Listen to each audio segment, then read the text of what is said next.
तब तक प्रारंभ में प्रस्तावना में पंडित जी साहब का जो परिचय उनने अपना दिया, ये छपा है, इसको पढ़ लें। ये प्रस्तावना में पेज नंबर 21, प्रस्तावना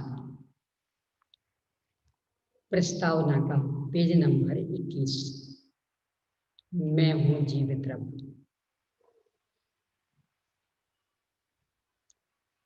आवाज नहीं से बोल रहा।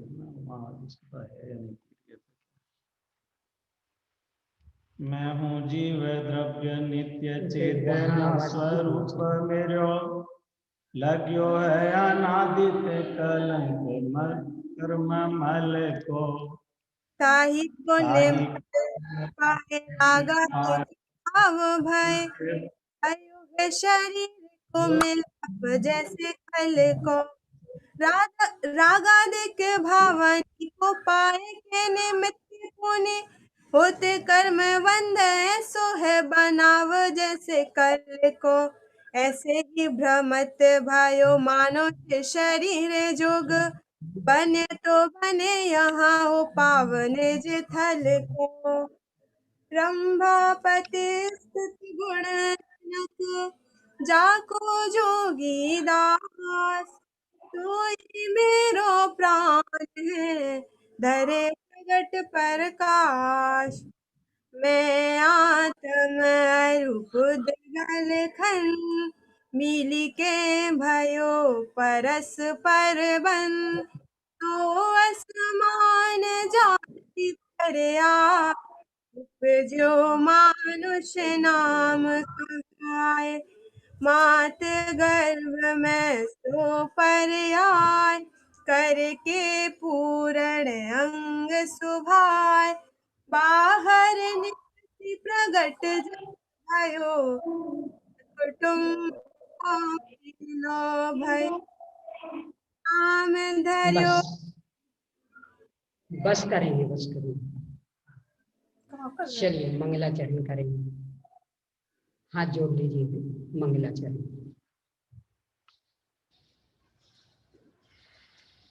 मंगलमय मंगले करण,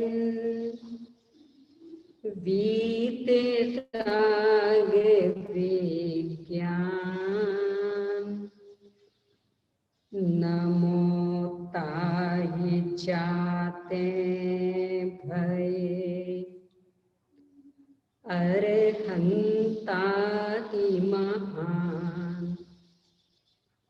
करि मंगल करि ओम महान, ग्रंथ करने को काज, जाते मिले समाज सब,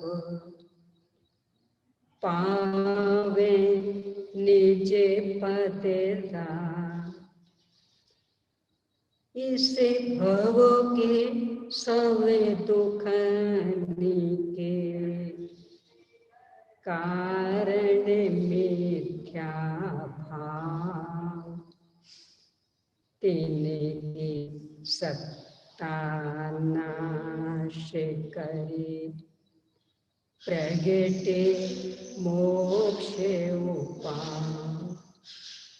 ओम ह्रीं श्री अरहंत सिद्ध आचार्य उपाध्याय साधु पंच परमेष्ठिभ्यो नमो। आचार्य कल पंडित टोडरमल कृत मोक्ष मार्ग प्रकाशक, इसके कुछ तीसरे और दूसरे अध्याय के माध्यम से अपन इस विषय को देख रहे हैं कि स्वयं अनादि अनंत शाश्वत ज्ञानानंद स्वभावी होने पर भी यह अनादि काल से ही 4 गति 84 लाख योनियों में परिभ्रमण रूप नाटक क्यों चला रहा, कैसे चला रहा। कल पृष्ठ 81 के अंतिम पैराग्राफ के माध्यम से अपन इस विषय को देख रहे थे कि अनादि से इस जीव को इंद्रिय ज्ञान है।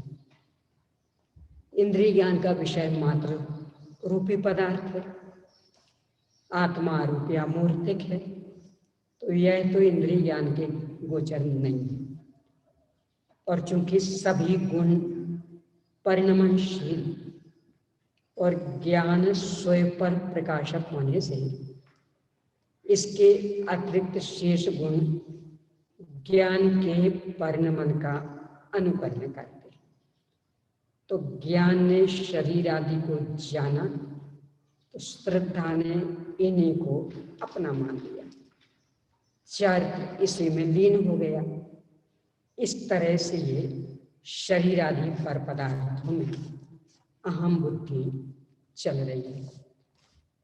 अब इसी संदर्भ में थोड़ा सा और विशेष कि जो परिणमन हो रहा, इसमें अहम बुद्धि क्यों हो जाती, इसकी चर्चा 82 पेज पर, फिर इसके बाद इसी संदर्भ में संयोगों की भी है, उसे भी अपन देखेंगे। इसके बाद पुनः तीसरे अधिकार पर आएंगे। तथा अपने को और शरीर को निमित्त नैमित्तिक संबंध बहुत है। ये सबसे बड़ी समस्या मतलब है तो ये वस्तु स्वरूप, वस्तु व्यवस्था, यानी जब इस छोटे से विश्व में अनंत द्रव्य रहेंगे और सभी द्रव्य परिणमनशील भी, और जीव पुद्गल तो क्षेत्र से क्षेत्रांतर भी गति करते हैं, तो एक द्रव्य में कोई कार्य हो रहा होगा तो उसके जैसा अनुकूलता का आरोप बन आने वाला कार्य दूसरे में हो जाए तो इसमें आश्चर्य क्या है। देखो थोड़े से प्रसंग अपन देखें। मैं कहूँ आज मैं 4 बजे उठी थी, अरे मैं भी 4 बजे उठी थी। आज मैंने उठ के सबसे पहले 9 करना पड़ा, फिर मैंने भी पढ़ा था। इसके बाद मैं ज्ञानानंद स्वामी पढ़ा, आज मैंने भी वही पढ़ा पहले। अब ऐसे कितने सारे काम ऐसे हो सकते कि आज जो मैंने किए वो आपने किया। कोई कारण था इनका, कोई योजना, कोई समाचार, तो कैसे हुए? है ना, किसी ने किसी को कुछ बताया नहीं, कोई योजना नहीं थी, कोई साठगांठ नहीं थी, तो एकदम बिल्कुल एक से कैसे हो गए? वो हो जाते कि नहीं हो जाते? यानी अभी 5-6 जनों के बीच में भी अपन देखेंगे तो कितने सारे काम ऐसे निकलेंगे कि जिस समय मैंने वो किया उसी समय आप, और देखें तो कोई साठगांठ थी नहीं, एक दूसरे से कोई बातचीत नहीं हुई थी, सबने अपनी अपनी स्वतंत्रता से किया था। तो फिर योग हो कैसे गया कि वो इसलिए हो गया कि चूंकि सबको काम करने हैं, सब धार्मिक वृत्ति वाले हैं, तो धार्मिक रूप में ही अपनी सुबह व्यतीत करना चाहते हैं, और धार्मिक रूप में बस यही काम आते, तो लगभग ये काम हो गए। यानी एक दूसरे की रंच मात्र भी जानकारी नहीं, पूर्ण स्वतंत्रता से अपना अपना काम कर रहे थे, और फिर भी अनेकों के काम एक जैसे हो जाते। बस इसे कहते निमित्त नैमित्तिक संबंध। अब कोई तीसरा ये कह सकता कि इनने ऐसा किया, उसी समय आपने ऐसा किया, इसका मतलब अवश्य कुछ 60 घंटे रही होगी। कि पूछो, ठीक है 60 घंटे, और फिर भी हो गया। जब इतने से व्यक्तियों में ऐसा हो जाता तो विश्व जो कि छोटा सा है, मात्र 343 घन राज्य, असंख्यात प्रदेश है, और उसमें रह रहे हैं द्रव्य अनंतानंत। तो उनके बीच में ऐसा हो जाए तो इसमें आश्चर्य क्या, बल्कि हो नहीं। ये कह रहे हैं हम कि निमित्त नैमित्तिक संबंध बहुत है, इन्हें कितने दिखाएं। हाथ उठा, उठ गया, इच्छा हुई हाथ रखें, रख गया। अब इसमें ना शरीर को हमारी इच्छा का पता था और ना हमें शरीर के परिणमन का पता था, पर निमित्त नैमित्तिक संबंध बन गए, क्योंकि इसमें भी उठने की योग्यता और हमारी इच्छा सहज मेल बैठ गया। तो ऐसे ही बहुत संबंध बनते रहते, बस इसलिए भिन्नता भाषित नहीं होती। यानी भ्रम हो जाता कि हमने जब चाह के हाथ उठाए उठ गया, जब चाह के हाथ रखें रख गया। इसका मतलब मैं ही करता धरता हूं ना, इसका अपने आप क्यों नहीं उठता? जब मैंने चाहा तभी क्यों उठा, जब मैंने चाहा तभी नीचे क्यों आया? इसका मतलब मैं इसका करता धरता। तो लगता है कि जैसे बिल्कुल एक है। अब इससे आगे की बात और गजब की, और जिस विचार द्वारा भिन्नता भाषित होती है वह मिथ्या दर्शन के जोर से हो नहीं सकता। कभी कभी प्रसंग बन जाते, हाथ में लगवा लग गया और हम तो खूब चाह रहे उठाना, अब उठ ही नहीं रहा। तो एक अवसर मिला था ना कि सोचे कि यदि हमारे उठाने से उठता था तो अभी हम तो पूरा अथक प्रयास कर रहे कि उठे, क्यों नहीं उठ रहा? चूंकि मिथ्यात्व की तीव्रता है तो इस दिशा में तो नहीं सोचता है, बल्कि उल्टी दिशा में सक्रिय हो जाता है कि नहीं है तो हमारा ही, उठेगा हमारे हिसाब से। अब वो तो कुछ गड़बड़ हो गया होगा तो चलो डॉक्टर उसे ठीक करवा दें गड़बड़ी, तो वो हमारे हिसाब से उठने लगेगा। यानी मिथ्यात्व का जोर ऐसा कि एक अवसर मिला था कि जिसमें हम सोचते कि कहीं ऐसा तो नहीं कि शरीर मेरा नहीं है इसलिए मेरी आज्ञा में नहीं रहता। तो ये सोचने को तो तैयार नहीं होता, उल्टा प्रयास करके ये कैसे हमारे अनुसार चलता रहे इसमें लग जाता है। डॉक्टर की तरह में जाएगा और दुनिया भर के काम करेगा और फिर वो निमित्त नैमित्तिक संबंध बनने लगेगा तो फिर अपना हम पुष्ट करेगा। ये मिथ्यात्व के जोर से इस दिशा में प्रयास नहीं करता, इसलिए पर्याय में ही अहम बुद्धि पाई जाती। यानी जो इस शरीर और जीव की मिली हुई असमान जाति द्रव्य पर्याय, यही मैं हूँ, मेरी है, मैं इसका करता हूँ, मैं इसका भोगता हूँ, इस तरह की बुद्धि इसकी चलती रहती। अब जब ये बुद्धि, तो इसी को लेकर के फिर संयोगों में, तो अब संयोगों की बात कर रहे हैं। तथा मिथ्या दर्शन से यह जीव कदाचित बाह्य सामग्री का संयोग होने पर उसे भी अपनी मानता है। ये वाक्य थोड़ा सा अपन ऐसा पढ़े, कदाचित बाह्य सामग्री का संयोग होने पर यह जीव मिथ्या दर्शन से उसे भी अपनी मानता है। यानी कदाचित बाह्य सामग्री का संयोग ये मिथ्या दर्शन से नहीं हुआ है, ये तो स्वयं अपनी योग्यता से उन्हें इसने अपनी माना, ये मिथ्या दर्शन के कारण। तो सीधा वाक्य इसका जो बनेगा वो ऐसा कि कदाचित बाह्य सामग्री का संयोग होने पर यह जीव उन्हें भी मिथ्या दर्शन से अपनी मानता है। अभी कदाचित संयोग की बात क्यों? क्योंकि हमेशा तो होता नहीं। एक इंद्री में क्या था संयोग? पृथ्वी काय के मिट्टी अभी पड़ी है ना, कौन से संयोग मिल रहे हैं?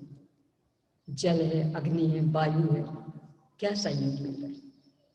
कदाचित वनस्पति को तो संयोग मिल जाते हैं, पानी मिल जाता, धूप मिल जाती, कदाचित यहाँ वहां से खाद मिल जाती, पर पृथ्वी का एक, जल का एक, अग्नि का एक, वायु का एक, इन्हें तो कुछ भी नहीं। दो इंद्रियादि के चूंकि थोड़ी सी कर्म चेतना जागृत हो गई तो वे अपने हिसाब से थोड़ा बहुत करते रहते हैं। खाद्य सामग्री में पैदा हो जाते हैं, वहां से भोजन लेते रहते हैं, अपने बचाव का उपाय भी करते रहते हैं, तो उन्हें भी संयोग बन। मुख्य रूप से तो मनुष्य, यहाँ संयोग विशेष बन गया। माता पिता का, घर कुटुंब का और भी, तो इन्हें विशेष संयोग बन गया। पर इनमें भी कितनों की, कितने तो ऐसे कि इन्हें भी संयोग नहीं, इन्हें बेचारे एकदम दीनहीन गरीब दशा में जी रहे हैं। पूरी जिंदगी निकल जाती है सड़क के किनारे ही बीत जाती पूरी जिंदगी, यानी वहीं जन्मे थे और वहीं मर जाते। 70, 80, 90 साल की जिंदगी भी वहीं खुली सड़क पे बीत जाती। ना कोई सिर छिपाने के लिए झोपड़ी थी, ना कोई भोजन पानी की व्यवस्था, जहाँ जैसा जो मिल गया खा के बिता लेते हैं जिंदगी। हाँ, थोड़ा सा पुण्य का उदय हो तो उनके फिर संयोग बनने लगते हैं, इसलिए कदाचित दिया। नारियों के भी नहीं, देवों के थोड़े से हैं, पर वहां व्यवस्था उल्टी। इन्हें संयोग तो है स्थायी, संयोग पाने वाले जीव बदलते रहेंगे। यानी वो जो विमान आदि की सामग्री वो तो स्थायी है, अब वहां रहने वाले जीव बदलते रहते, कभी कोई कभी कोई, तो इसलिए उनके भी ले सकते हैं। तो कदाचित का प्रयोग इसलिए। तो बाह्य सामग्री का भी संयोग हो जाता है, चूंकि इसके मिथ्या दर्शन चल रहा, तो जो सामग्री भी इसके संयोग में आती है ये मान लेता है कि ये मेरी। अब क्या क्या, अब इसे बता रहे हैं। पुत्र, स्त्री, धन, धान, हाथी, घोड़े, महल, किंकर, किंकर मतलब नौकर, सेवक, किंकर यानी सेवक, नौकर आदि प्रत्यक्ष अपने से भिन्न। यानी तो स्पष्ट दिख रहे हैं ना कि अपन अलग, माँ अलग, अपन अलग, मकान अलग, मकान कहीं रह जाता, अपन कहीं चले जाते। एक ही दशा में, यानी मनुष्य पर्याय में ही मकान कहीं है, अपन कहीं दूसरी जगह चले गए, माता पिता कहीं रह रहे, अपन कहीं दूसरी जगह चले गए। यानी मरने के बाद बदलेंगे वो तो अलग ही, यहाँ तो जीते भी। ये संयोग स्पष्ट भिन्न भिन्न दिख रहे कि कहाँ अपने अपने साथ चलते। यानी जहां अपन जाएंगे वहीं अपना मकान अपने साथ जाएगा, वहीं अपनी दुकान अपने साथ जाएगी, इसका मतलब स्पष्ट भिन्न है। तो ये सारे पदार्थ प्रत्यक्ष भिन्न दिख रहे हैं। यहाँ प्रत्यक्ष साम्यवहारिक प्रत्यक्ष, पारमार्थिक प्रत्यक्ष नहीं। यानी स्पष्ट देख लो कौन किसके साथ जाता, बोल। मरने के बाद की बात नहीं चल रही है। आप यहाँ हैं और आपके माँ पिता तो मकान, तो इसका मतलब अलग से ही है। यदि आप पर भी एक में एक होते तो आप जहाँ हैं वहीं उन सबको आना चाहिए था, पर वे वहां रह गए, आप यहाँ आ गए, इसका मतलब एकदम स्पष्ट भिन्न भिन्न है। एक बात। और दूसरी बात, और सदा काल अपने अधीन नहीं है, ऐसा स्वयं को भाषित होता है। प्रत्यक्ष कि अपने अधीन नहीं। यानी आपने कहा था मम्मी चलो ना हमारे साथ, वातावरण अच्छा है, धर्माराधना का अवसर, निश्चिंत होकर रहो। नहीं बेटा हम तो यही अच्छे, हमारा मन तो यही अच्छा लगता है, तो कहाँ आपके अधीन चले। ऐसा हर एक में लगा नहीं। यानी आपने प्रयास भी किया कि जहां हम जा रहे वे हमारे साथ चले, सब तरह से सुविधाएं भी बताई कि यहाँ बिल्कुल पड़े हो ऐसे ही वाइब वातावरण अच्छा मिलेगा, चलो। नहीं, तो इससे एकदम स्पष्ट होता है कि कहाँ हमारी बात सुनते हैं, हमारे हिसाब से कहाँ परिणाम होता। तो ये स्वयं को लगता भी है, यानी एकदम दिखता है स्पष्ट, और लगता भी है कि वास्तव में कहाँ कौन सुन रहा हमारा। अभी इन भाई साहब को, रमेश भाई साहब को कितना कहते हैं, तो ऐसा भी नहीं कि काम धंधा हो अभी, नहीं लगता, मन नहीं लगता, परमात्मा समय का बंद है। यानी ऐसा भी नहीं कि सब काम है तो क्या करें, और आपके यहाँ बैठ जाएंगे तो फिर काम कब करेंगे, ऐसा भी कुछ नहीं। यानी बाकी समय कदाचित काम का बहाना हो सकता था। तो अभी कम से कम इस सत्र में तो सबको बिल्कुल पूरी निवृत्ति, कुछ ही काम नहीं। और जो भी है तो वो ऐसे नहीं है कि एकदम बिल्कुल टाइम टू टाइम करने, आगे पीछे कर सकते हैं और आ सकते हैं। नहीं लगता, नहीं क्या कर लोगे आप। तो यहाँ कह रहे एकदम स्पष्ट दिखता है। रौनक की मम्मी जी भी क्या काम है बोल, और 3 प्राणियों का भोजन बनाने में कितना समय लगता है। नहीं आना तो नहीं आना, तो जब आना तो आ जाता। यानी नहीं हो व्यक्ति की इच्छा तो कोई कितनी समझाए, नहीं आती बात समझ में। जो करना होता है तो बिना कहीं भी कर लेते। तो इससे स्पष्ट ख्याल में आता है ना कि वास्तव में हमारे अधीन नहीं, ये कह रहे हैं। तथापि उनमें ममकार करता है, ये विडंबना। यानी एकदम स्पष्ट दिख रहा कि अपने से भिन्न है और अपनी बात सुनते नहीं है, तो फिर अब ये मेरे हैं ऐसा मानने का क्या मतलब रह जाता। तो फिर नहीं है तो मेरे, भले अपने से भिन्न है, भले हमारी बात नहीं सुनते, पर है तो। यानी नादानी की भी क्या स्थिति, जो अभिन्न दिख रहे हैं, अपनी आज्ञा में चलते हुए दिख रहे हैं। पंडित जी साफ कह रहे उनमें ममत्व फिर भी एक बशर्ते थोड़ा चलेगा, परंतु एकदम स्पष्ट अलग दिख रहे हैं। वो एकदम स्पष्ट दिख रहे हैं कि हमारी बात उनको सुनते ही नहीं, अपने हिसाब से करते। तो अब उन्हें अपना मानने का क्या मतलब रह जाता, तो फिर भी ममकार करते। यानी मिथ्यात्व की महिमा, महिमा मतलब व्यंग, कितनी विकृति, कितना ही करे फिर भी अपना तो नहीं टूटता।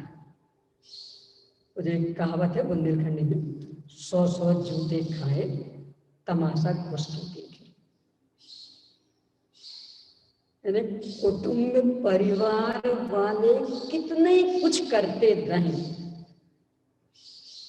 लड़े झगड़े कदाचित मारपीट भी कर दें, तो भी एक घर घुसा वहां से निकलने की कोशिश नहीं करेगा।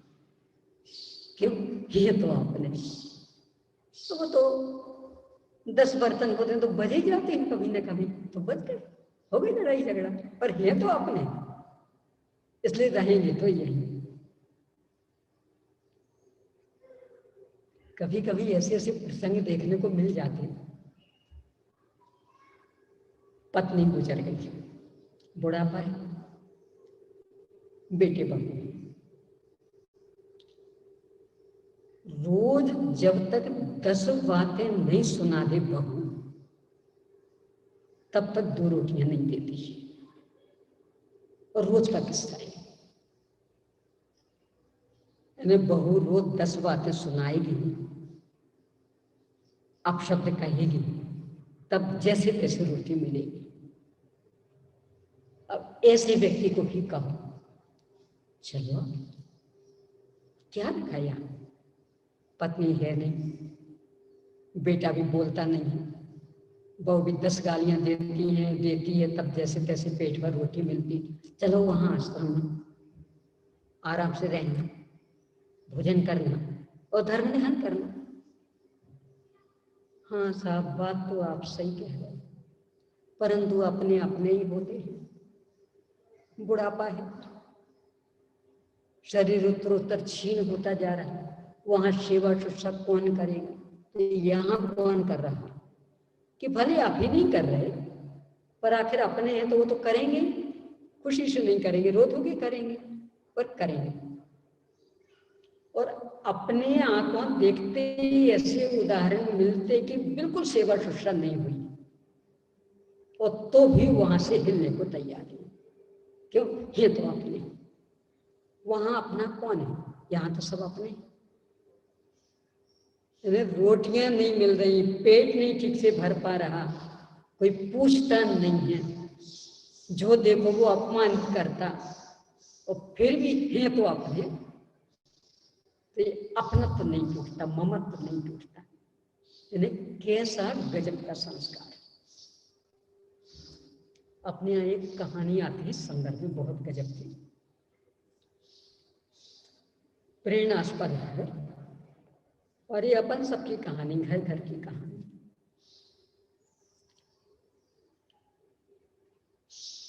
कहानी मतलब कहानी समझना, वो सत्य घटना घटी कि नहीं घटी भगवान जाने। एक व्यक्ति थे, पहले वो उनके मित्र रहे होंगे, वो मर के देव बन गए, तो उनको भाव आया कि अपने मित्र का भी उद्धार करें अपन, तो बार बार आते, चलो धर्म में लगो। नहीं साहब, अभी बच्चे छोटे छोटे हैं, पालन पोषण करना, कोई बात नहीं, अब 20 साल बाद आए, बच्चे बड़े हो गए तब तक, अब चलो कि नहीं, अभी अभी तो बच्चों ने तो दुकानदारी संभाली है, अभी अभी तो इनका विवाह हुआ है, अभी हमें कुछ और भी सिखाना है इनको, और नाती पोतों का भी सुख भोगना है। और 20 साल का समय दिया, फिर आए, अब चलो, अब तो बेटों को सब कुछ सिखा दिया, नाती पोतों का भी सुख देख लिया, अब चलो। नहीं सब कमर में दर्द रहने लगा, बुढ़ापा आ गया, अब क्या करें, कोई बात नहीं। फिर 20 साल बाद आए, तब तक उनका देहांत हो गया था। उनने अपने अवधियान से देखा कहाँ गया, तो उसी घर में बैल बन गया था, पिता मर के उसी घर में बैल। इसने अपने अवधियान से देखा, गया उसके पास, तुम वही हो, 3 बार आए थे हम, हमारी बात नहीं सुनी थी, आज ये दशा, अब तो चलो। अब कैसे चले? खेती किसानी है, आखिर हम अच्छे से हल खींच लेते हैं, ये दूसरा तो नया है, और हम चले जाएंगे तो कौन हल ठीक से खींचेगा? ठीक है, अब वो बैल धीरे धीरे बूढ़ा हो गया, हल खींचने के काम का भी नहीं जाना, तो वो आया देव, अब चलो, एकदम झुंझला के, तुम हमारे पीछे क्यों पड़ गए? दुनिया इतनी बड़ी पड़ी है, और किसी को ले जाओ ना, नहीं गया, मर गया, मर के कुत्ता हुआ, कुत्ता भी उसी घर की रखवाली करता। अब फिर कुछ दिनों बाद वो देव आया, देखा तो बैल तो मर चुका था, लगाया अवधियान, तो वो कुत्ते के रूप में देखा। अब चलो भैया, हमने कहा था ना, हमारे पीछे क्यों पड़ गए तुम? अरे और कुछ काम नहीं तो कम से कम मैं घर की रखवाली तो करता रहता हूँ ना। हमारे बाल बच्चे आराम से सो लेते हैं, क्यों हमारे पीछे पड़े?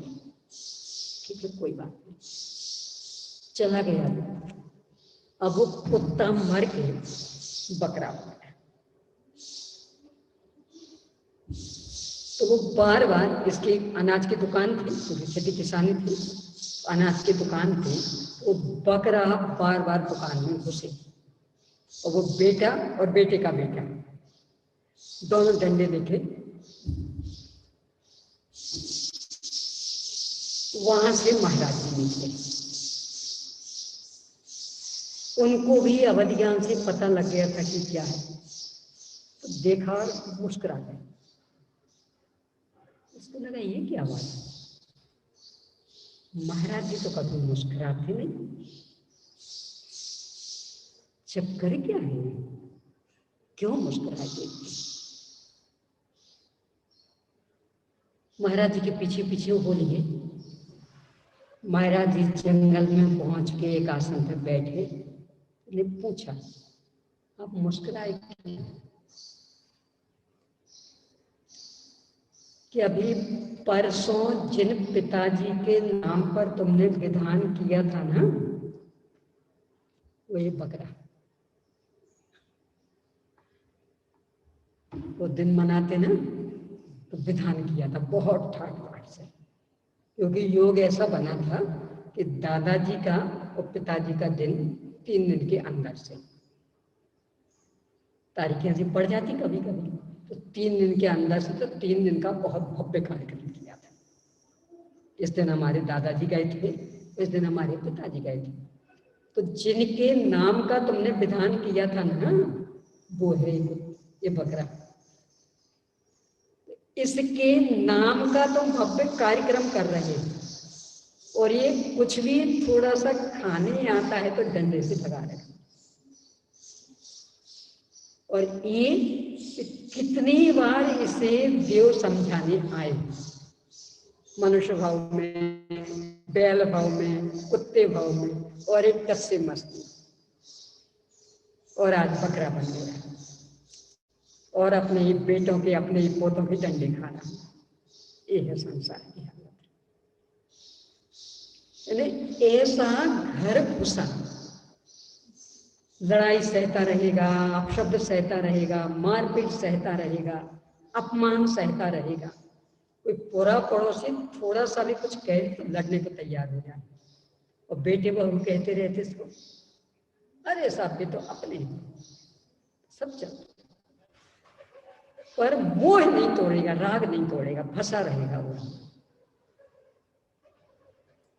कैसा ये मिथ्यात्व जबरदस्त, विचार कर तो लगता क्या है संसार की, कैसी मोह मदिरा को पी के बैठा, एक कैसा नशा चढ़ा कि प्रत्येक सब देख रहा कि कोई किसी का नहीं होता, सब स्वार्थ के सके, और फिर भी अपना अपना अपना अपना फंसा, अपना मनुष्य को खो रहा, अक्ल ही नहीं आ रही, कुछ बुद्धि पे कुछ असर ही नहीं पड़ रहा, लगा, और एकदम स्पष्ट दिख रहा कि कोई किसी का नहीं है, सब जगह स्वार्थ को चाहत है, स्वार्थ तो ही न भावे। यानी जब तक जिसका स्वार्थ सदता है बस तब तक ही पूछते हैं, और जिस दिन स्वार्थ सदना बंद हुआ और दूध में पड़ी हुई मक्खी की तरह निकालते, कोई पूछने वाला नहीं, तुमने कितने उनके लिए किया हो, कोई पूछने वाला नहीं।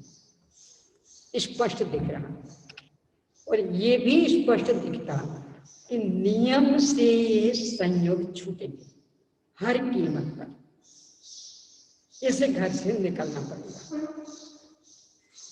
पर बुद्धिपूर्वक नहीं निकल सकता।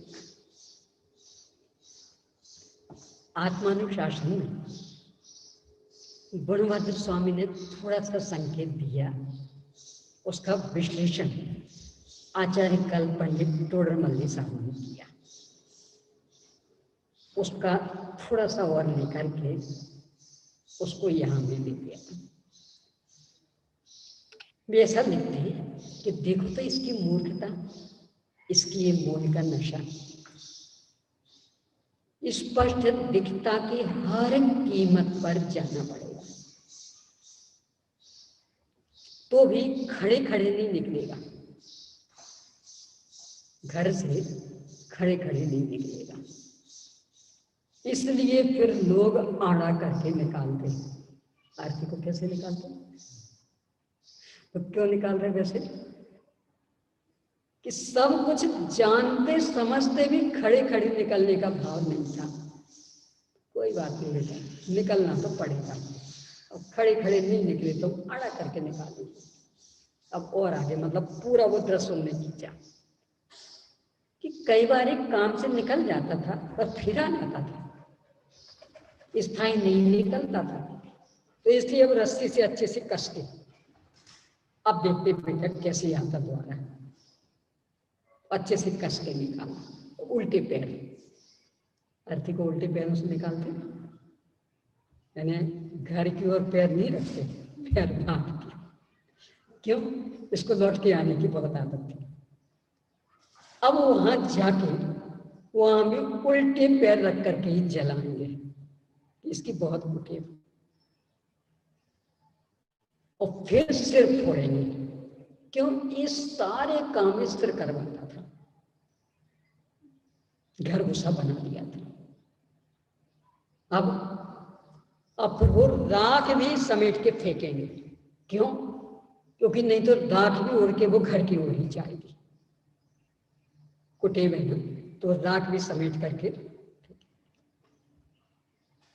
क्या है सोचिए, यानी मोह का नशा कैसा नशा, उतरा ही नहीं उतर रहा। कछ सुध बुध नाही रही है, मिथ्या मति छाई गई। स्पष्ट देख रहे अपने जीवन का भी, दूसरों के जीवन का भी, कौन किसका सगा होता है। जब तक जिसका स्वाद सदे तो हमें, हाँ, और नहीं तो बिल्कुल ऐसे बन जाए कि जैसे पहचानते ही नहीं, यस, तो फिर भी लगे रहे। ये कह रहे हैं यहाँ कि प्रत्यक्ष ही अपने से भिन्न दिखते, प्रत्यक्ष ही ये बात ख्याल में आती है कि अपने अधीन नहीं, अपनी बात नहीं सुनते, फिर भी ममकार करता रहता, मेरे हैं मेरे हैं मेरे हैं लगा रहा। पुत्राधिक में ये है सो मैं ही हूं, ऐसी भी कदाचित भ्रम बुद्धि होती है। अभी तो ममत्व था, अब भ्रम है। कैसे? कोई कार्यक्रम था, भाई साहब आपको बुला रहे थे बार बार, आपने कहा भैया मैं तो नहीं आ पाऊंगा, अंकित को भेज दूंगा। नहीं साहब वो अंकित तो ठीक है, आपको भी आना। क्यों आप ऐसा भेद क्यों डालते? अरे मैं आया तो समझना, अंकित आया तो समझना मैं ही आया। आप मुझ में और अंकित में अंतर क्यों डालते हैं? ये है पुत्राधिक है सो मैं ही। अब कदाचित अंकित को कोई लाभ हो, विशेष खुशी, तो कदाचित न्यारे न्यारे भी होगा। तो ये कहावतें पढ़ तो लेंगे, न्यारो भूत पड़ोसी बराबर, पर कोई उपलब्धि हुई हो तो कैसा लगता? कुछ बदनामी हुई तो कैसा लगता? हमारी बदनामी। यानी पुत्रादि में अकेले मेरे नहीं, मैं, उसका लाभ मेरा लाभ, उसकी हानि मेरी हानि। ये जो इतनी सब विकृतियां चलती हुई, इसका ही तो परिणाम। यानी पुत्र ने कोई बहुत लौकिक उपलब्धि कर ली तो माता पिता फूले नहीं समाते, उनके पैर पर जमीन पर नहीं पड़ते। क्यों? मेरा बेटा ऐसा। रेलगाड़ी में एक कलेक्टर साहब बैठे जा रहे थे और एक कलेक्टर के पिता, जगह को लेके थोड़ा सा झगड़ा हो गया।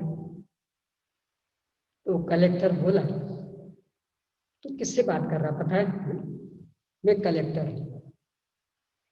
तो बोला, तू किससे बात कर रहा पता? मैं कलेक्टर का बाप हूं। अब वो उसको लगा ये गाली दे रहा, बहुत बड़ी समस्या। अब वो टीटी आ गया, उसने देखा, सब देखो ये कह रहा कि मैं कलेक्टर का बाप हूं। देख लो, तो मेरा बेटा वहां कलेक्टर है तो मैं उसका बाप हूं। तो इस पर भी आकर मैं स्वयं कलेक्टर नहीं हूं, स्वयं तो अंगूठा छाप हूं, पर कलेक्टर का बाप, तो कलेक्टर के बाप की वजह से भी अगर ये ब्रह्म थी कि पुत्रादित्य सो मैं ही तो हूं, तो मेरा बेटा कलेक्टर मतलब मैं ही कलेक्टर, तो कलेक्टर की सारी सुविधाएं भोगता है जैसे स्वयं कलेक्टर हूं। तो किसके बल पर? मैं कलेक्टर का बाप हूं, इसके बल पर। कितना गजब का ये मोह का नशा, यानी स्वयं बिल्कुल अंगूठा छाप हो वो तो उसका हम चलता रहता। तथा मिथ्या दर्शन से शरीर आदि का स्वरूप अन्यथा ही भाषित होता है, यानी जैसा है वैसा भाषित नहीं होता। कैसा अन्यथा? देखो, अनित्य को नित्य मानता, नया मिला है ना शरीर, संयोग हुआ, संयोग तो वियोग धर्म, यानी नियम से छूटेगा, पर लगता है कि छूटेगा, भले छूट जाता है पर लगता है। यदि लगता होता तो इतनी बड़ी बड़ी योजनाएं किसके बल पर बनाते रहते? तो हमारे पास पूरे हमारे जीवन के 100 साल की योजना है, इतने साल में ये करेंगे, इतने साल में ये करेंगे, इतने साल में ये करेंगे। तो 100 साल टिकोगे नहीं इस पर आगे? क्यों नहीं टिकेंगे? यानी स्पष्ट देख रहा कि शरीर मिला है और आयु तो अंतर्मूर्त भी होती, अंतर्मूर्त के बाद आगे अभी पंचम काल में उत्कृष्ट आयु 120 वर्ष की होती, तो कोई सी भी बीच की मिली हो सकती, पर मानती नहीं कि इतनी कम ही हो सकती मेरी। वो अभी 3 दिन पहले बात की थी ना, आश्चर्य, सबको जाते हुए देखता है, आज ये चले गए, आज ये चले गए, हमसे छोटे थे भी चले गए, पर ये नहीं सोच पाता कि जब हमसे इतने छोटे भी चले गए तो हमें भी तो जाना है ना, तो जाने के पहले प्रभव के लिए भी तो कुछ तैयारी कर लें। कैसा मोह छाया, यहां 2 दिन को भी कहीं जाना हो फोन लगाएगा, हमारे यहाँ थोड़ी व्यवस्था रखेगा और यहाँ से भी व्यवस्था लेके चलेगा, पता नहीं वहां हो पाएगी कि नहीं, तो वहां सूचना भी दे देगा और यहाँ से व्यवस्था लेके भी जाएगा। और परभव में जाने के लिए ना तो वहां फोन की व्यवस्था और ना यहाँ से ऐसी कुछ सामग्री ले जाने की व्यवस्था, बिल्कुल अपरिचित स्थान, अपरिचित वातावरण, अपरिचित लोग, वहां जाना है और फिर भी कोई चिंता नहीं,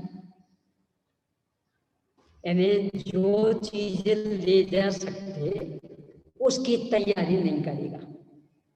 जो अपने परिणाम है ना, वे अपने साथ, इनका निमित्त पाकर जो कर्म बंद हो रहा वो अपने साथ जाएगा और ये सारा ये सब यही रहेगा, तो भी उन पर ध्यान नहीं देता, बस इनको ही जोड़ने में लगा रहेगा। ये इसकी ब्रह्म की क्या नित्य को नित्य मानता, मिली है पर्याप्त बस, जैसे बस टिक गए। भिन्न को अभिन्न मानता, स्पष्ट दिख रहा कि ये भिन्न, फिर भी लगता मैं ही।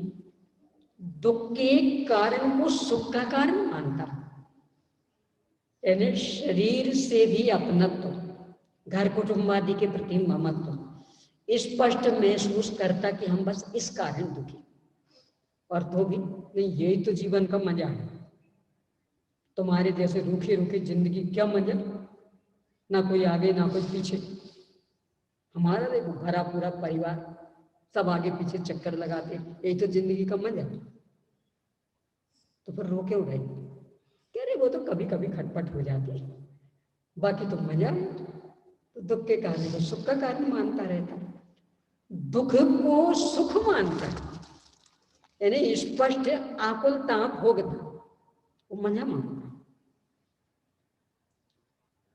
पोता जन्म ले लिया, थोड़ा बड़ा हो गया, अब दादी जाप दे रही तो वो जाप छीन लेता। दादी स्वाध्याय कर रही तो वो चश्मा छीन लेता, वो शास्त्र छीन लेता, तो चिल्लाती। इस कारण जाप नहीं दे पाती, इसके कारण स्वाध्याय नहीं कर पाती। अब वो कुछ दिन के लिए माँ के साथ ननिहाल चला गया। अब दादी ने फोन घुमाया, बेटा आ जा तू। नहीं दादी हम तो यहीं रहेंगे अभी ननिहाल नाना के यहाँ। नहीं नहीं बेटा तेरे बिना घर में अच्छा नहीं लग रहा। क्यों? और अच्छा ही है, वो आराम से जाप जपो, आराम से स्वाध्याय करो। उसके कारण कर नहीं पा रहे थे ना, कि नहीं सब अच्छा नहीं लगता, घर काटने को दौड़ रहा। और है कि नहीं है स्थिति? यानी सामने रहते हैं तो परेशान भी होता है, और चले जाते हैं तो लगता है नहीं उन्हें सामने ही रहना चाहिए, भले वो परेशानी हो गई, मन जाता तब। तो दुख को सुख मानता, यानी स्पष्ट आकुल था। वो नाटक समाचार का पद पढ़ा था, माखिन के देखत आंखें के देखत मिठाई जैसे भिन्न की, कि मक्खियों से मिठाई भिनक रही, पर इसको वही अच्छा लगता है। यानी जब तक दादी दादी दादी कहने वाले नहीं मिले अच्छा नहीं लगता, रोता परेशान। हमें कोई दादी कहने वाला अभी तक नहीं आया, क्या करें, किससे मनौती मनाए, इसके लिए लगा रहेगा। यानी स्पष्ट देख रहा है कि जिनको भी संयोग मिले, आकुलता के अलावा क्या मिला, और फिर भी हमें वही चाहिए, तो दुख को सुख मानता इत्यादि विपरीत भाषित होता है। गहराई से विचार करना, ये सब अपनी कहानी है कि नहीं, अपन ऐसा ही कर रहे कि नहीं। तो कल बात कहती ना कि बहुत भ्रम में जी रहे, यानी अपने को अपने अज्ञान का ही ज्ञान है, ये अज्ञान मूर्खता, और स्वीकार ही नहीं, इसलिए नष्ट नहीं कर पा रहे। युगल जी साहब की बात बताई थी कि वे कहा करते थे कि वह दो ही है बिंदु, सबसे पहले अपने अज्ञान का ज्ञान करो, और फिर ये अज्ञान वास्तव में मेरा है ये स्वीकार कर दो, फिर तो सब अपने आप हो जाएगा। क्योंकि जहां लगा कि पूरे जिम्मेदार इसके हम, और है महामूर्खता, आकुलता भोगनी पड़ रही, तो फिर कोई भी व्यक्ति ऐसा नहीं कि जो जानबूझ करके आकुलता में फंसा रहे, नियम से उसे नष्ट करने की दिशा में पुरुषार्थ करेगा। तो बहुत गंभीरता से विचार करना, यदि लगे कि हाँ वास्तव में ऐसी ही स्थिति अपनी बन रही है, तब फिर निर्णय करना कि हमें इन सब विकारों को नष्ट करके सुखी होने की दिशा में पुरुषार्थ करना है। क्योंकि अपने को तो विषय आगे बढ़ाना है, इसलिए मान के चले या पद ने स्वीकार कर लिया। अब किया कि नहीं किया ये अपनी अपनी जिम्मेदारी समझना, पर मुझे तो विषय आगे बढ़ाना है। यही मान के कि अपन ने स्वीकार कर लिया है तो अब मिटाने की दिशा में पुरुषार्थ करना है। अब अपन 51 पेज से देखेंगे, तो बस अंत तक अपना को यही चलना है। अब और आगे पेजों की पलटा पलटी नहीं करनी पड़ेगी। 51 पेज पर सबसे अंतिम पैराग्राफ यहाँ से। अभी तक तो असंगी की बात थी, कदाचित वो संगी भी मिला था तो बस खोटे देव साधु के चक्कर में ही उलझ गया। अब अपन लोगों जैसे की बात तथा संगी पंचेंद्रिय कदाचित तत्व निश्चय करने का उपाय विचारे। कदाचित क्यों लगा दिया? कितने ही तो प्राप्त पर्याय में ही मस्त। इन्हें मनुष्यपना पाया है, घर कुटुंब आदि का संयोग मिला है, आराम से इनके बीच में रहो, खाओ पियो मस्त रहो। तो जब जाने का नंबर आ जाए तो चले जाना। तो कितनों ने तो अपनी जिंदगी बस इतनी ही मान रखी। कुछ विचारक सोचते हैं कि चक्कर क्या है, पुनरपि जननम पुनरपि मरणम पुनरपि जननी जठरे शयनम। क्या ये चक्कर है? फिर जन्म, फिर मरण, फिर माँ के गर्भ में आना, ये मिटना चाहिए। तो बहुत कम बिरले लोग इस विचारधारा के होते। अब उन बिरलों की बात, यानी सामान्य तो उस अंधी धारा में ही दौड़ रहे कि बस जन्मना, खाना पीना, मौज मस्ती करना तो मर जाना, चले जाना, कुछ अलग हटकर करने के लिए कोई अवसर नहीं। पर कुछ बिरले जो विचारक हैं, तो अब उनकी स्थिति संगी पंचेंद्रिय, असंगी तक तो अवसर ही नहीं। संगियों में अवसर था तो सामान्य तो सोचते ही नहीं, वो तो जैसा चल रहा बस चलने। कुछ सोचते तो जो सोचते हैं उनकी बात तत्व निश्चय करने का उपाय विचारते हैं। इसके बाद का वाक्य बहुत ही गंभीर है। वहां अभाग्य से कुदेव गुरु कुशास्त्र का निमित्त बने तो अतत्व श्रद्धान पुष्ट हो जाता है। एक और इस संदर्भ में धारणा में ले लेना, मूल में कोई कुदेव गुरु कुशास्त्र नहीं होते। तो क्या होते थे कि जो वास्तव में हित का मार्ग नहीं बता रहे, उन्हें भी हित का मार्ग बताने वाला मान लेना, ये अपनी मान्यता कुदेव गुरु कुशास्त्र। यानी वो क्षेत्रपाल पद्मावती कुकुर कुदेव कुशास्त्र नहीं, वो कुदेव नहीं, वो भैरव बाबा आदि कुदेव नहीं, वो भस्म रमाने वाले कुकुर नहीं, वो रामायण महाभारत कुशास्त्र नहीं। तो क्या है? अदेव, अगुरु, अशास्त्र। यानी क्षेत्रपाल पद्मावती आदि बीतरागी देव नहीं, वो भस्म रमाने वाले बीतरागता के मार्ग पर चलने वाले गुरु नहीं है। रामायण महाभारत बीतरागता के पोषक नहीं, इसलिए क्रमशः अदेव, अगुरु, अशास्त्र। अब जो अदेव, अगुरु, अशास्त्र हैं, उन्हें अपने हित का कर्ता मानना, हित के मार्ग को बताने वाला मानना, अपनी मान्यता कुदेव गुरु कुशास्त्र। इसलिए परिवर्तन वहां नहीं करना, इन्हें क्षेत्रपाल पद्मावती को नहीं हटाना, वे तो जहां है बैठे रहेंगे। उन भस्म रमाने वाले बाबा जी को नहीं हटाना, वे जहाँ है वहीं रहेंगे। रामायण महाभारत को नहीं हटाना, वे जहाँ है वहीं रहेंगे। उन्हीं के संदर्भ में जो अपन ने ये मान लिया कि इनसे हमारा वास्तविक हित होगा, बस इस मान्यता को बदलना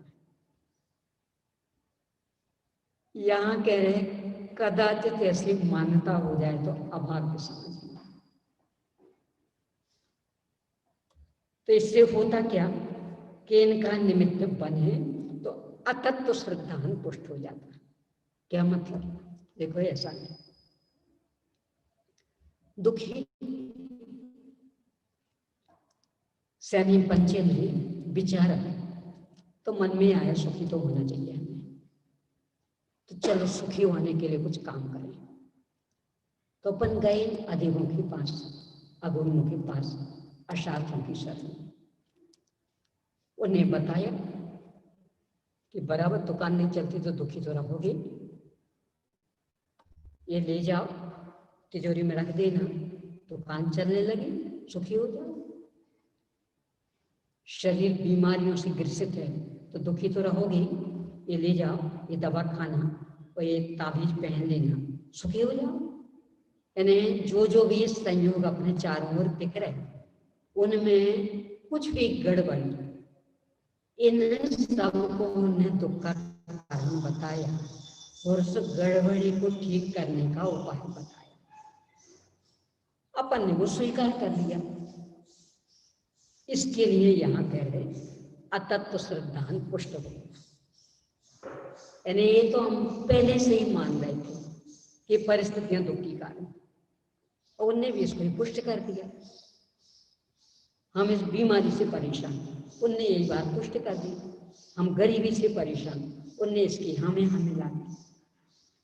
वह तो जानता है कि इनसे मेरा भला होगा, परंतु वे ऐसा उपाय करते हैं जिससे यह अचेत हो जाए। फिर यहाँ अचेत हो गया, बेहोश हो गया, क्या करते? तो कोई मार के का इंजेक्शन लगा देते हैं, क्लोरोफॉर्म सुखा देते हैं, ये सब कुछ नहीं। जो हमारी मान्यता थी उसको उन्हें पुष्ट कर दिया। देखो ऐसा नहीं, हम मान रहे 2 2 5, आप कह रहे हैं देखो दीदी 2 2 5 नहीं होंगे, 2 2 4 हो गए, और बराबर आपने गिन करके भी बता दिए, तो नहीं मान रहे। तुमने कहा चलो अपन अपने बड़ों से पूछें, तो जिन पर भी अपने को विश्वास था अपन उनके पास गए, उनने भी कह दिया कि हाँ 2 2 5। अब बोलो, अब कभी हमारी मान्यता सुधर सकेगी? क्यों? क्योंकि अब तो बड़ों ने सील लगा दी। अब तो उससे उल्टा सोचने के लिए अवसर ही खत्म। इन्हें कदाचित वे विरोध करते तो हम अपने पर प्रश्न चिन्ह लगाते, उन्हें तो उस पर सील लगा दी कि हाँ बराबर 2 2 5 हो। ऐसे ही यहाँ कि हम ये माने बैठे थे कि शरीर के कारण दुखी, गरीबी के कारण दुखी, इस परिवार के कारण दुखी, ये हमारी आज्ञा नहीं मानता ना, इसलिए दुखी। अब जिनकी शरण में गए उन्हें कहा बराबर बात सही है, शरीर बीमार रहेगा तो सुखी कैसे हो जाओगे, हो पाओगे? तो ये ले जाओ, ये दवा खाना पीना, सुखी हो जाओगे। तो उनने हमारी उस विपरीत मान्यता पर सील लगा दी कि जब तक गरीब रहोगे सुखी कैसे हो सकते? तो ये ले जाओ, इसके बल पर धन आएगा, सुखी हो जाओगे। जब तक परिवार कुटुंब आपकी आज्ञा नहीं मानेगा सुखी कैसे हो सकते? तो ये ले जाओ, ये भभूत उनके ऊपर छिड़कना, वे आपकी आज्ञा में आ जाएंगे, सुखी हो जाओगे। तो जो हम उल्टी मान्यता रख रहे थे उनने उसको पुष्ट कर दिया, और चूंकि हम उन्हें बड़ा मानते थे और उनने हमारी विपरीत मान्यता को पुष्ट कर दिया, तो अब हम और किसी की सुनना पसंद करेंगे? बस इसका नाम अचेत है। अब हमारी सोच ही कुंठित हो गई, सही मार्ग को खोजने का प्रयास बंद हो गया। हम अपद में संतुष्ट हो गए, मतलब अचेत हो गए, बेहोश हो गए, कि जैसे बेहोश अब कुछ नहीं कर सकता, बस जैसा पड़ा वैसा पड़ा। ऐसी हमारी मान्यता हम जिन्हें बड़ा मान रहे थे उनसे पुष्ट हो गई, इसलिए अब हम किसी की बात भी सुनने को तैयार नहीं, बस इसी दिशा में सक्रिय रहेंगे, इसका नाम अचेत हो गए। वस्तु स्वरूप का विचार करने को उद्यमी हुआ था, घर से तो इसीलिए निकला था, सो विपरीत विचार में दृढ़ हो जाता है। उनने तो हमारी विपरीत मानता हुए पुष्ट कर दिया, तो वही हमारी बात पक्की हो, तो अब उसमें ही हम उलझ के रह गए। तब विषय कषाय की वासना बढ़ने से अधिक दुखी होता है। पहले तो कम दुखी हो रहा था, एक प्रश्न चिन्ह भी लग रहा था कि कहीं ऐसा तो नहीं कि हम गलत हैं, पर अब बड़ों की सील लग गई तो गलत वाली समस्या तो खत्म। अब तो ये हो गया कि हम बिल्कुल सही मार्ग पर, और मार्ग तो गलत था, तो उस दिशा में प्रयास करने पर भी हम सुखी नहीं हुए, और ज्यादा दुखी होता। इन्हें उनने बताया था कि हम बराबर जब तक बीमारी रहोगे तब तक दुखी तो रहोगे, तो ये ले जाओ, ये ताबीज पहन लेना, ये भभूत खाना खाना, बीमारी मिट जाएगी। हमने वो सब किया, बीमारी मिटी नहीं, और चूंकि हमें उपाय यही सही लग रहा और सफलता मिली नहीं, तो और अधिक दुखी होना। अब ऐसा सब में उन्हें कहा था गरीबी है तो दुखी तो रहोगे, ये ले जाओ अपने गले में, इसको रख देना, खूब पैसा आएगा, सुखी हो जाओगे। हमने वो किया, पर पैसा आए नहीं, दुखी तो। और अब तो इसके अतिरिक्त हमें कोई उपाय भी नहीं सूझ रहा। बड़ों ने इसकी पुष्टि कर दी, इसलिए महादुखी होता। ऐसा हर संयोग में लगा लेना। तो यदि जो इन सब के ही पोषक, यानी शरीर की बीमारी से व्यक्ति परेशान होता, गरीबी के कारण परेशान, परिवार के कुटुंबीजन अपनी बात नहीं मानते इसलिए परेशान, इन सब बातों को पुष्ट करने वाले जितने जो भी हैं उनका संयोग अपने महाअभाग का होता है, और ये कहीं बाहर नहीं है। समय सार जी की चौथी गाथा की टीका के आधार से देखें तो यही है, क्यों परस्पर सब आचार्य तो करते हैं। बीमार में इलाज नहीं करा सकते, कैसे सुखी रहोगे? कौन समझा रहा है? पिता पुत्र को, पुत्र पिता को, तो यही है, यानी परस्पर में आचार्य तो कर रहे हैं। यानी कुदेव कुकुर कुशास को खोजने कहीं बाहर में नहीं जाना है, ये घर घर में बैठे हैं, जिन्हें अपन अपना हितैषी माने बैठे हैं वे, यानी एक दूसरे के लिए सब। ऐसे हाथ पे हाथ रखे बैठने से कैसे काम चल जाएगा? अरे कुछ कमाओ धमाओ, पैसा आएगा, सुखी रहोगे, कौन सलाह देगा? ये सब होता है, यही है कुदेव।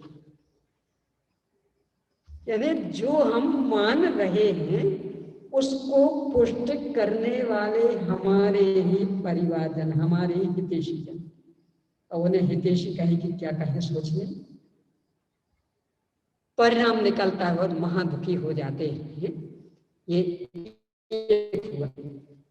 अब इसके बाद दूसरा प्रसंग बनेगा, उसमें क्या स्थिति बनती, ये चर्चा हम आगे करेंगे।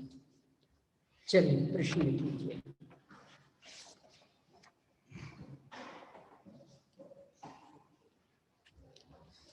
लिखिए। शरीर से भिन्नता भाषित नहीं होने के कारण बताइए।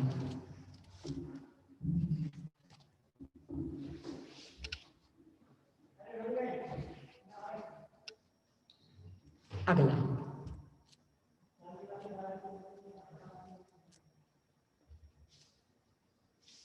घर कुटुंबादि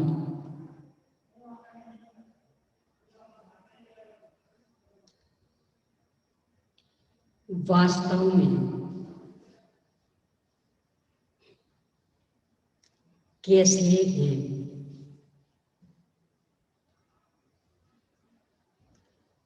और फिर भी यह उनमें ममकार क्यों करता रहता है।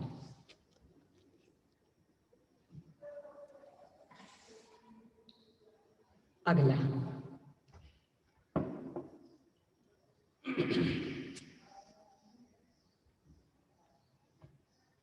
ये सभी संयोग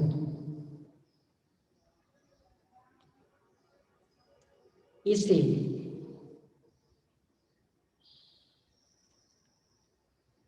मिथ्यात्व के कारण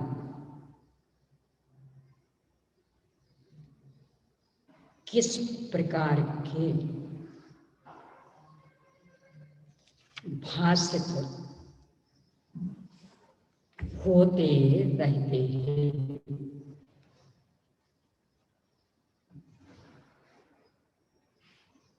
अगला, संगी पंचेंद्रिय कदाचित तत्व निश्चय करने का उपाय सोचता है। इसमें कदाचित शब्द को स्पष्ट कीजिए। कदाचित शब्द को स्पष्ट कीजिए। अगला,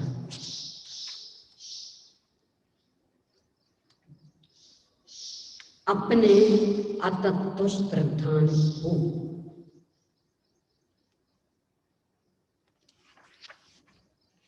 पुष्ट करने वाले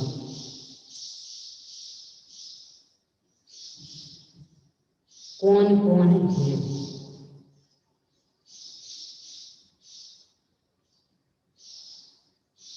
और वास्तव में वे कब मिलते हैं।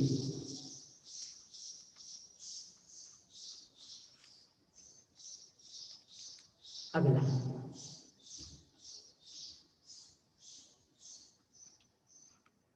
यह तो सोचता है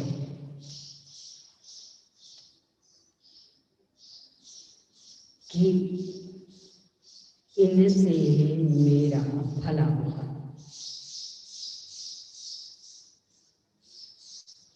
और वे ऐसा उपाय करते हैं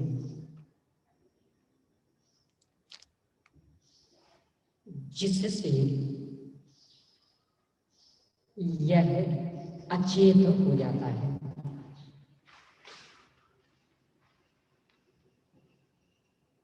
इसमें आए अचेत शब्द को स्पष्ट कीजिए।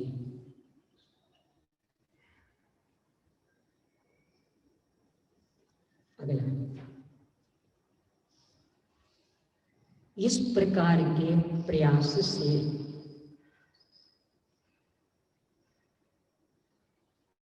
यह और अधिक दुखी क्यों हो जाता है?